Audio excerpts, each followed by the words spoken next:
was it, Luke? Must be an early Christmas present from Dad. Oh, aren't they wonderful? He's getting senile. Why would anyone fork out to have flowers delivered to their own house? Why fork out for flowers, full stop? Honestly, Luke, haven't you heard of romance? No wonder your love life's in such a mess. Just wish you'd throw some of that money in my direction. What's going on? Are you going to be all right the night before in a hotel? Of course. Not that I'm superstitious, but there's no way am I going to clap eyes on my intended. As much as I'd like to. It's all organised. Chris is going to look after me. Good.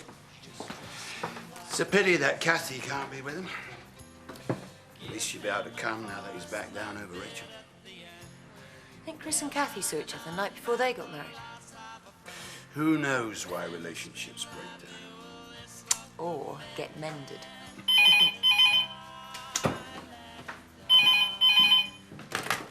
Frank Tate. Oh, yeah, good. Look, I'll come over. Yeah. Yeah, thanks a lot. Bye.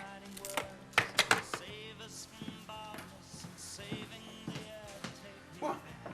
Well, the phone, who was it? No one. Frank? Nothing. You just open your post. I'm going to nip out for a bit. Have you decided who's going to give you away? Yep. Well, You're not the only one who can have secrets, you know.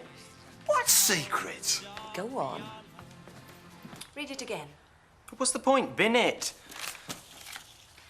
Bernard, something beautiful to reflect the moments we've spent together. Your loving Kathy. You see, I told you it was a wind-up. Don't humour me, Luke.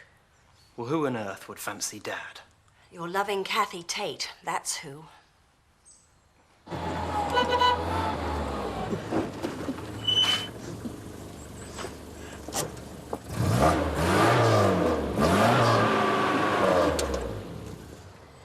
thought this was for Kim. Oh, can't give her a clapped-out wedding present, can I?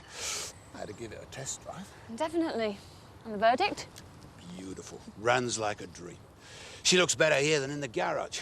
I've had it totally restored, right down to the last detail. You know that this is Kim's first car. Not the actual one. The actual one. She's got an old photograph of herself draped over the bonnet. How on earth did you track it down? Perseverance. And having a good mate in the business. And more than just a few quid. I bet. Do you think she'll like it? Like it, she'll love it. Yeah, she will, won't she? Jack! I've just had a phone call. Oh, was it Joe? Can you remember my making for Christmas? No, it wasn't Joe, it was the university. Well, I thought they all had about 2 months off at Christmas. Well, apparently not. That's why they rang. The professor wants me to start straight after the new year. It's a bit soon, isn't it? Well, I can't very well say no. Well, they aren't your bosses yet. Well, I'm keen to get started. It's exciting. Well, let's get this beat fodder dropped. Yeah, very exciting.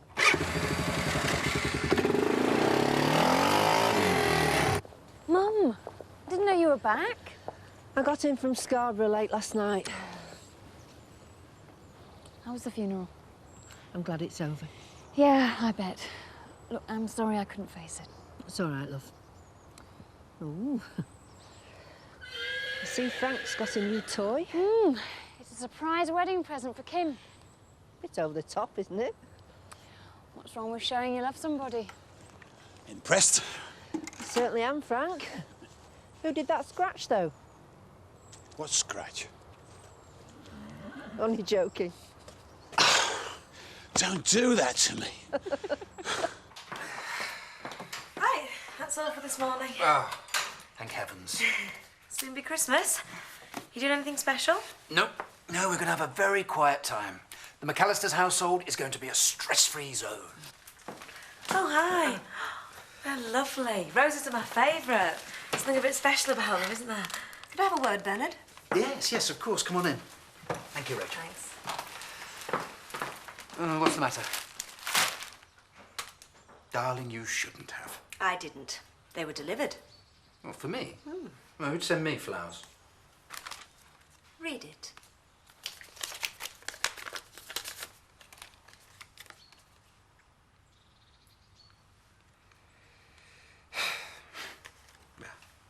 What can I say?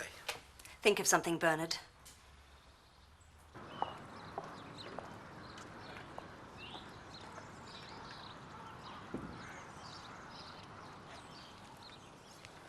Good to see you again. Everything pass off okay? I know Mum had been ill for a long time, but it was still a shock. Bereavement is never easy, no matter how prepared we are. You've been through it, haven't you? Thanks for running me to Scarborough. Least I could do. When it really hit me that she was never going to be there anymore, I felt really lonely. And just having somebody with me on that journey, well, it meant an awful lot. And it was very kind of you. Steady on. It'll ruin my image. I'd put Christmas right out of my mind.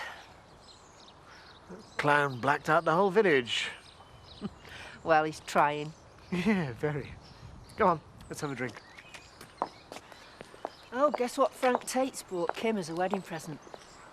I give up. A restored MG midget. Oh. Surprised at his taste. Well, that's meant to be a surprise, so don't let it get back to Kim, will you? Far be it from me to ruin the Tate's big day.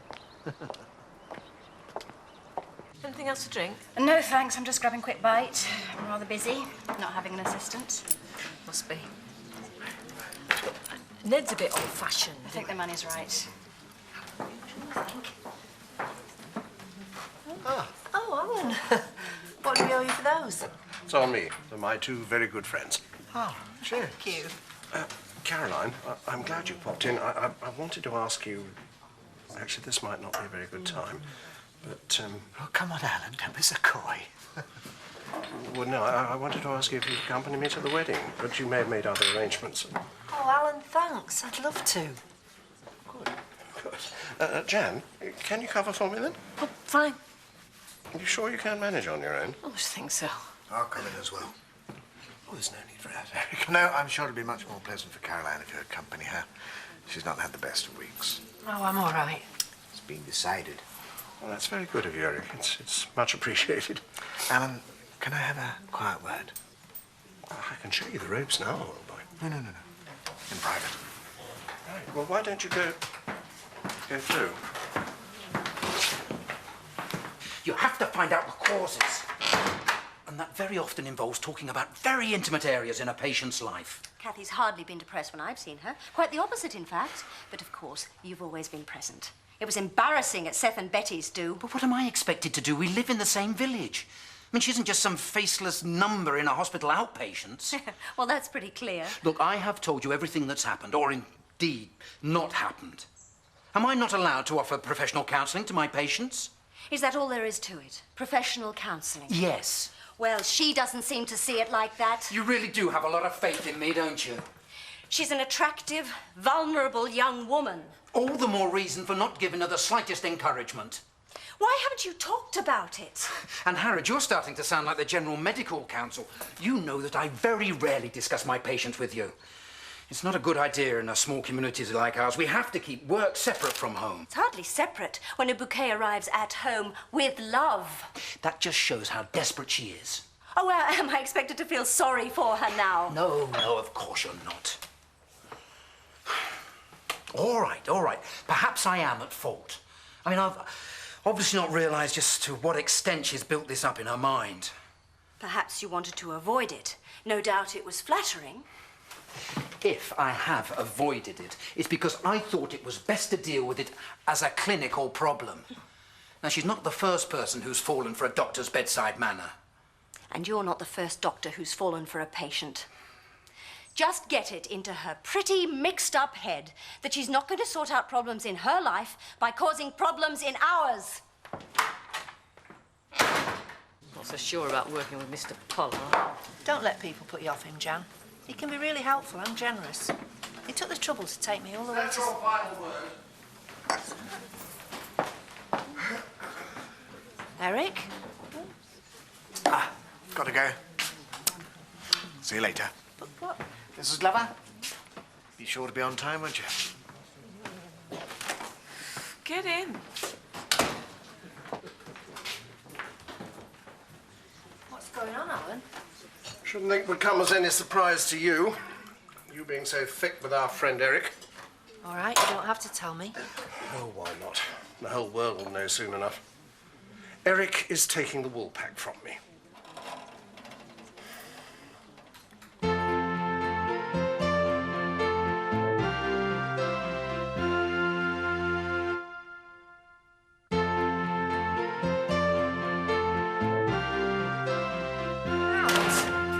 Christmas.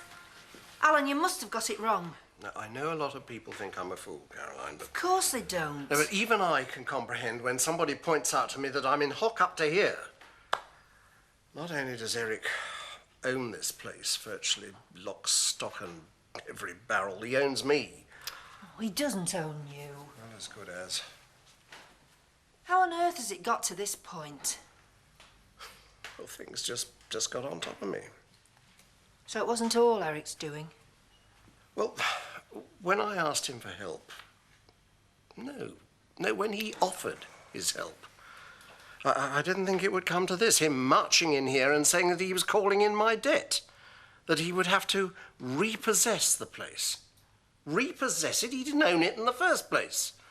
The only thing he possessed were loan agreements signed by me with the Woolpackers security.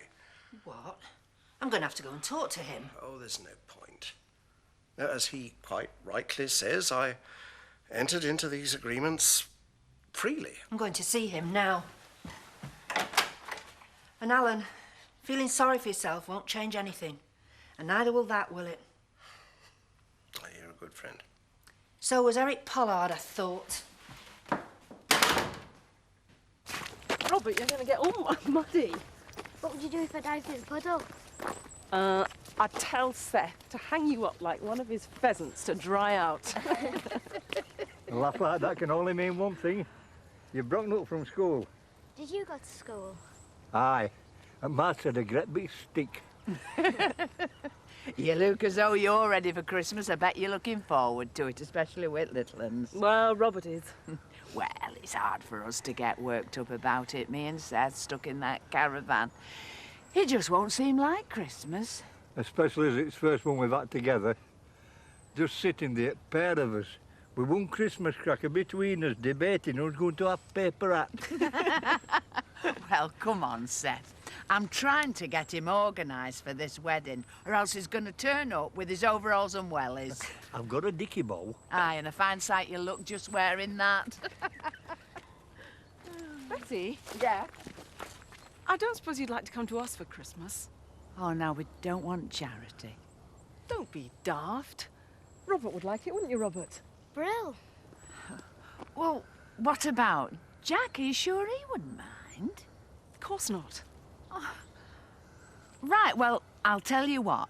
I'll cook the Christmas dinner. It'll give you a break and a bit of time with kids. There's no need. No argument. I know. You do the tea, I'll do the dinner. And Seth can get us a nice goose, eh, love? Aye. And a sprig of mistletoe and all. Behave yourself, you. Only I'm having paper hat. No, that's settled then. Right. See ya. Bye. Right, I'll get off then. I'll see you later. Yeah. I will make the call. There's no point in hiding it from Luke. He took delivery of your bouquet. Must run in the family. Animal magnetism, being irresistible to women. I often wonder where I got it from. Luke, I don't intend talking about my patients with you, but I will tell you this. I'm going to go and see Kathy Tate, and I will remind her that I am just her doctor. That there's no relationship between us, never was and never will be. Will you stop this infantile behaviour? There's been enough of it already. He's absolutely devastated.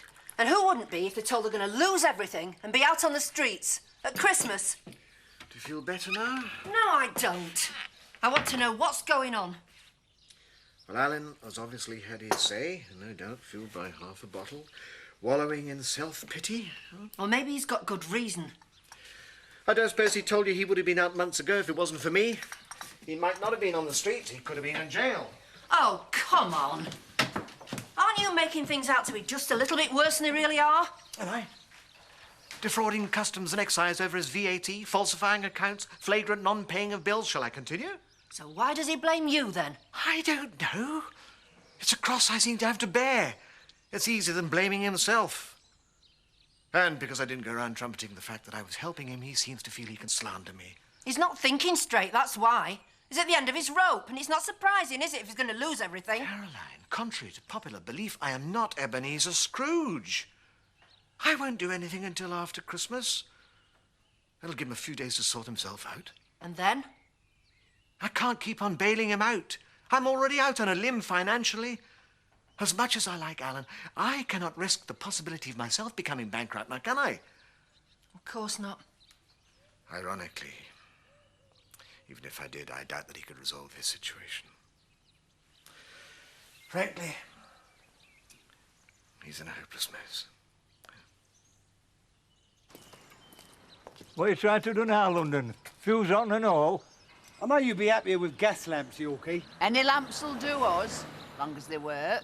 What's wrong with trying to cheer people up? Since when has Leeds cheered people up? Look at your old stomping ground, it's full of Leeds. Precisely. That's why you get your cheerful company. How come you moved up here, then? Good question. Oh, come on! Ha! There you are. How about that? I bet you feel cheerful now, don't you? No. Do you, Seth? No. They're not half bad, though, are they? Very nice. We don't want him getting a big ear, though, do we? At least he's not going to do anything before Christmas. I'm surprised he didn't come and tell me that himself. He seems to like handing out favours and then watching me grovel with gratitude. Your finances are in a mess, though, aren't they, Alan? I suppose he gave you the sort of report that would make a managing director proud. How'd it go? Well, you don't have anything to worry about, Jan. The new landlord is bound to need bar staff. I'll give you a good reference. Eric Pollard's leaving all this till after Christmas. Oh, that's something. You'll be all right with a few days to sort things out. The last thing I need is ill-founded optimism. In my experience, things don't sort themselves out. They just get worse. A damn sight worse. He leaves you to run the show while he's out there trying to overload the national grid. Oh, it keeps him out of mischief. What, blacking out half the village? I call that mischief. Oh, well, it's nothing to do with me. You know what they're like.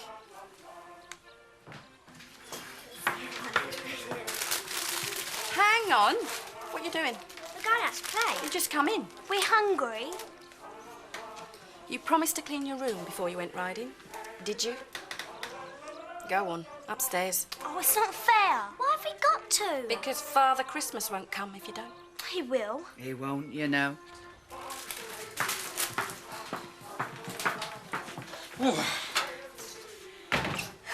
It's like Oxford Street out there. Oh, are you going to the Tate's wedding, by the way? We're in the same boat as you. Social lepers. Oh, I think you must have got us mixed up with someone else, mustn't it, Seth? We're going to a wedding. What? You've got an invite officially? Very officially. Embossed card, gold printing. Gordon Bennett. Of course, not everyone can go. But never mind. You can always sit outside there and look at them Leeds. That'll cheer you up. Come on, we better go and buy that rig out for you. What are you getting? A new bit of string to hold up your trousers? Don't fret, lad. I'll bring you a bit of cake back.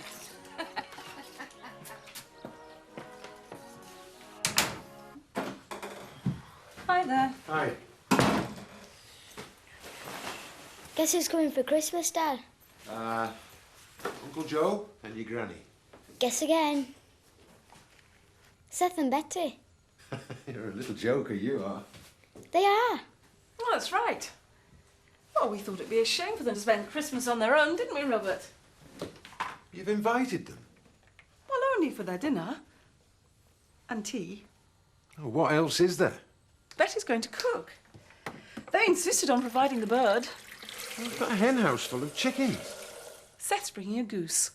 Oh, you know I don't like goose. Never have. Gravy swimming with fat. If Seth's bringing it, we'll probably have Frank Tate knocking on the door saying someone's pinched one of his exotic birds. So much for our quiet family Christmas. Sorry. Do you like this, Dad? Yeah, it's good as that. It's for Seth.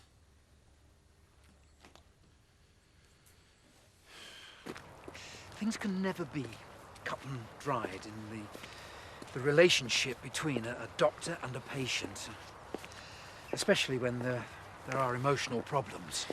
Well, it's not just a question of dishing out pills, is it? No, exactly, and it does get further complicated when they also happen to be neighbours. I know. Seeing each other everywhere we go. You do understand, don't you, how important it is to have a clear dividing line between doctor and patient? You're sending me those flowers, especially with that message. That does blur the dividing line, to say the least. I can see that now. I'm sorry. No, it's all right. You've helped me get through a difficult time, you know that. I don't know what I would have done if you hadn't been there. I can see what's important now. I feel there's a point to everything. A future. Good. And that is good, Cathy, because that is positive thinking. And I think the future looks good. For both of us. I mean, we couldn't say no to Sugden's when they invited us for Christmas. And then we've got the wedding. We're supposed to be off to Otten to get me kitted out. By the time Betty's told everybody in Paris we're going to a wedding, they'll have gone away on their honeymoon. Well, it's no use hiding your light under a bushel. Folk like to hear about these social goings-on. You'll be in Hello Magazine next. What's that, then? You stick to Ferret Breeders' Gazette, sir. Are you going to a wedding, then, Mr. Turner? We're going together, Seth. Oh, very nice. I suppose you'll be shutting pub up, then.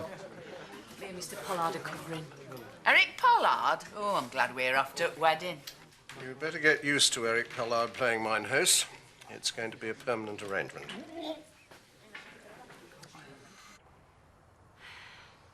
I know the flowers were stupid.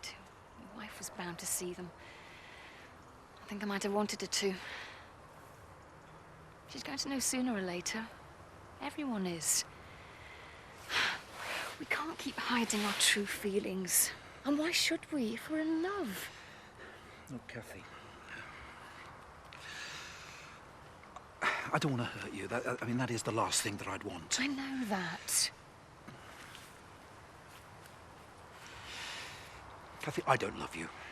I am simply your doctor, and you are just another patient. Now, I have tried, but I don't seem to make this clear to you. What are you saying? That there is nothing between us. You know there is. Well, she's told you to say that. Well, my wife is hardly thrilled with this situation, I knew she no. had. I don't blame her. I knew she'd try and hold on to you. And I respect you for trying to protect her. If only Chris had been like you.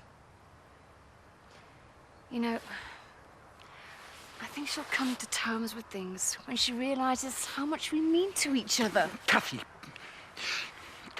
now look, I do not love you, all right? I do not love you. I've never even thought of you like that. What do I do, Cathy? What do I do to make you understand this? I know you don't mean it. I don't know why you're saying this. You love me. I'm sorry, Cathy. You can't give me so much, then take it all away. Why are you trying to destroy me? Cathy, I'm not I trying want to give you everything. My whole life. It means nothing without